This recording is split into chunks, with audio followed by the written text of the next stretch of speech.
been talking to you about how you send off these rockets of desire, and these rockets of desire are contained in this vibrational reality. We've been referring to this vibrational reality. In fact, we wrote a whole book about it called The Vortex.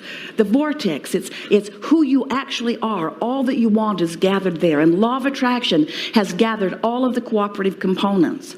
And we tease with you, we ask you, are you one of the cooperative components to your own desire? And sometimes you are and sometimes you aren't. But here is this vibrational version that precedes everything that materializes. And now we want you to understand your relationship with that vibrational version, because you've created it. You created it through an experience that you were having, an exposure to life. But the question that we want you to focus upon often is, am I, now that I've created this vibrational version, where am I in relationship to it? What is my current point of attraction? So get this picture. Here's this vortex of creation. We've been calling it different things. It's a vibrational reality. It's your vortex. So here's this vortex that is spinning. It's the vibrational version of who you are and all that you want.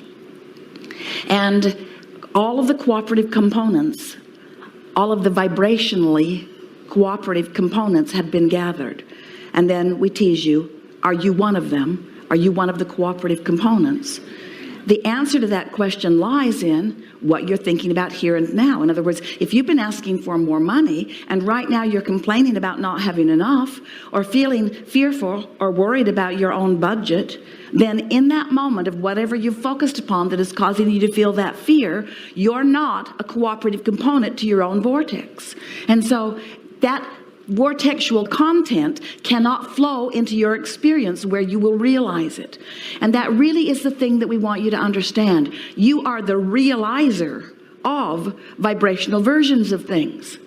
Now, when we were talking to you about this vibrational reality, of course, we're speaking to you of the vibrational reality that you have launched, that we are standing in the middle of. In other words, we adore getting right in the middle of the vibrational reality that you've created, because it's, first of all, it's exciting and fun to see all that you've gathered, and it is also very satisfying for us, that larger non-physical part of you, to be a vibrational match to that version that you have created.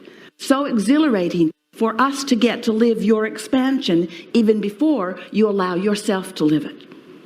So there's a vibrational reality that you have created which contains everything that you want most, and it meshes with the whole of who you are, that pure, positive energy being. So now, we want you to realize that not only is this vibrational version available, but every thought that you think sends out a vibrational reality. In other words, there's that complaining reality. There's that worried reality. Those things that you have created through the power of your mind. So, as we're trying to get you to understand your point of attraction in relationship to your vibrational reality, to your vortex, we say to you, this point of attraction, we've called it different things. We've called it the grid because it's like a structure, the beginning of a structure that will fill in later with all of the fleshed out things that make you able to see it and hear it and smell it and taste it and touch it. But we want you to realize that this vibrational place where you stand, we're calling it your spinning grid disk. Stay up with us, it changes every day. Your spinning grid disk, which reaching for different ways for you to figure out what your point of attraction is. But you could pick the high-flying one that feels like elation and love and freedom and joy and expansion and enthusiasm and all of those good things. Or you could choose the one that feels like grief and despair. Or you could choose overwhelmed. There is really a sort of vibrational grid disk. Esther likens it to the 7 dwarves. You know, there's the happy disc, and there's the bashful one, grumpy, passive-aggressive, dysfunction. Esther's up to about 200 dwarfs now. So here are these spinning grid discs, and you can tell by who meets up with you what disc you're on. If you're surrounded by a bunch of ornery people, you're on the ornery disc. It's just that simple. They didn't come to annoy you. They rendezvoused with you because they are perfect vibrational partners. The other day, Esther was interacting with some people who she didn't know, and she said to them, law of attraction must be broken.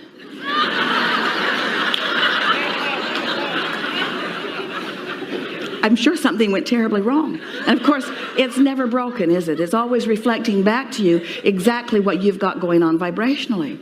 So now as you think about these spinning grid discs, and you can tell by the way you feel which one you're on, if you are on the Andri disc, you're not lining up vibrationally with what's in your vibrational reality. In other words, you've put wonderful things there. You've put clarity there. You've put passion there. You've put all manner of things that life has helped you to sort out and define as that which you are, of that which you want to be.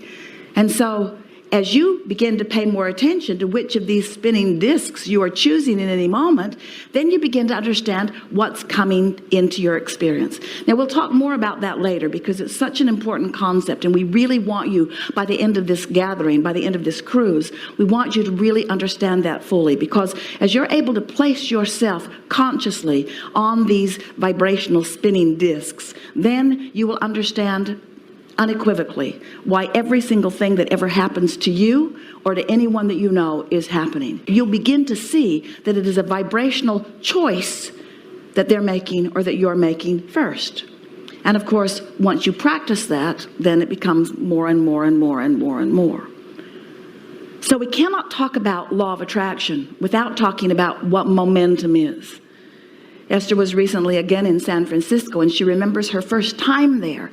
In Rome the other day, the tour guide was talking about the hills, and Esther was thinking, I don't even see any hills here. Standing in San Francisco, she remembers being at the top of one of those hills and realizing that she was expected to drive down it. She could hardly believe it. She thought they were kidding. And then she saw other cars, and she thought they were all crazy. So imagine being at the top of one of those hills in San Francisco. Surely you've seen the movies of them, if you have not been there. And so imagine being there. You've got your vehicle out of gear. The parking brake is off. And just for fun, you just nudge it a little bit from behind. Wonder what'll happen. And then you come to your senses because you're smart. You know what will happen. So you don't want what you know will happen to happen. So you just step out right in front of it, and it just bumps up against you. And all is well. You've stopped the momentum in the early stages. But you would not want to be at the bottom of the hill stopping the momentum of that car. Momentum is a wonderful thing.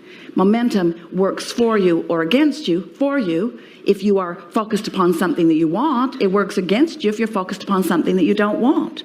And vibrational momentum is the same thing. When you give your attention to something, the longer you give your attention to it, and therefore the more detailed and specific you become, the faster it begins to move. And as it moves faster, it gains more power. Now, the reason that we're giving you this important obvious piece of information at the outset here today is because we want to call your attention to something that you may not have considered before. And once you get your thoughts wrapped around this, then you really begin to feel your own invincibility and your own power. Can you imagine the momentum that the source within you has going on? Can you just imagine what that non-physical current, that energy that creates worlds, that energy that set you forth into this physical body, can you imagine what that is? So that powerful non-physical energy in that high-flying vortex, and when you choose a state of being because you care about how you feel, and you manage to choose it often enough and maintain it long enough that you begin to get your own momentum going so that that is who you are primarily, then you're dovetailing with that, all of that power that's in that vortex. That's powerful creating, you see. And you have access to it all day, every day. Now, of course, you can choose the Henri disc, and you'll rendezvous with a bunch of Henri things. You can choose the fearful disc. And yes, there is momentum about those things too, because every thought that has ever been thought is still a vibrational reality. And when you choose a thought that has been thought, in other words, someone said, well, is there evil? If there's this source, if there's this vortexual, pure positive energy source that we would liken into what man calls God, then is there an equivalent opposite force? And we say, The spin-off of man's conscious thought is what equals those rivers and streams of worrisome thoughts. But by comparison, there is no comparison. In other words, you don't need to worry. This stream of well-being is powerful. But so many humans, even though it's available to them all day, every day, they use some ridiculous reason, like somebody's not showing up my peephole at the precise moment that I think that they should, to hold themselves vibrationally apart from that current or stream that you have access to all day, every day.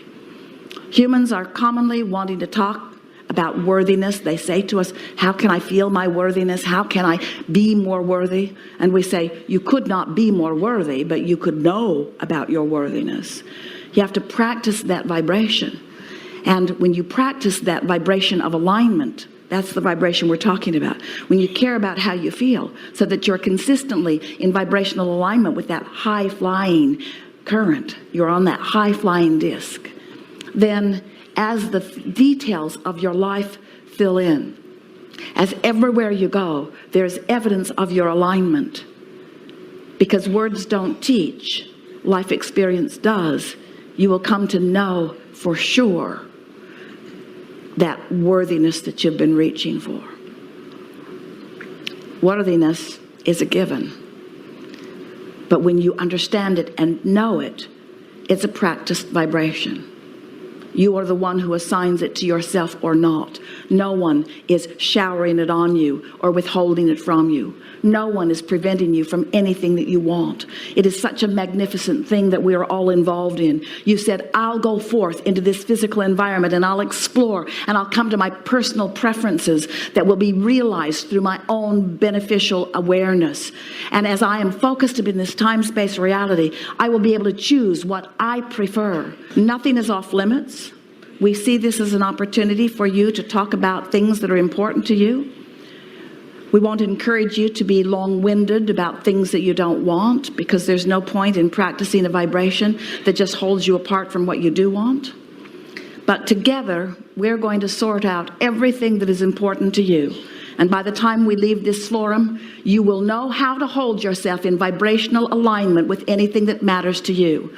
And over the days and weeks and months and years that follow, you will remember this is the turning point, the time that you pushed the reset button, the time that you came to understand fully who you are and why you are here.